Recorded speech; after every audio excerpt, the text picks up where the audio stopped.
അന്ന് രാത്രി വീട്ടിലേക്ക് ചെന്ന ഹംസ റളിയല്ലാഹു അൻഹു ഉറങ്ങുന്നില്ല. ഞാൻ എൻ്റെ വികാരത്തിൻ്റെ പുറത്ത് പറഞ്ഞു പോയതാണ്. എന്താണ് മുഹമ്മദിൻ്റെ ആശയാദർശങ്ങൾ എന്ന് പോലും എനിക്കറിയില്ല. ഇനി ഞാൻ എന്താണ് ചെയ്യേണ്ടത്? അന്ന് രാത്രി ഹംസ റളിയല്ലാഹു അൻഹു ഉറങ്ങുക പോലും ചെയ്യാതെ കട്ടിലിൽ തിരിഞ്ഞും മറിഞ്ഞും കിടന്നുകൊണ്ടിരിക്കുകയാണ്.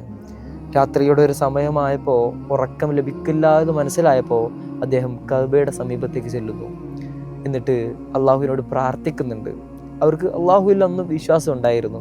പക്ഷെ അള്ളാഹുവിൻ്റെ കൂടെ ബഹുദൈവാരാധനകൾ നടത്തി എന്നതായിരുന്നു മക്കയിലുണ്ടായിരുന്ന ഖുറൈശികൾ ചെയ്തിരുന്ന തെറ്റ്. അങ്ങനെ അള്ളാഹുവിനോട് പ്രാർത്ഥിക്കുന്നുണ്ട്, ദൈവമേ, നീ സത്യമേതാണോ അതിൽ എന്നെ ഉറപ്പിച്ച് നിർത്തണമേ എന്ന്. ആ സമയത്ത് അദ്ദേഹത്തിൻ്റെ മനസ്സിൽ കാര്യമായ ചലനങ്ങൾ ഉണ്ടാകുന്നു. അടുത്ത ദിവസം രാവിലെ ദാറുൽ അർക്കമിലേക്ക് പ്രവാചകർ സ്വല്ലല്ലാഹു അലൈഹി വസല്ലമ തങ്ങളെ തെരഞ്ഞുകൊണ്ട് ഹംസ റളിയല്ലാഹു അൻഹു ചെല്ലുകയാണ്.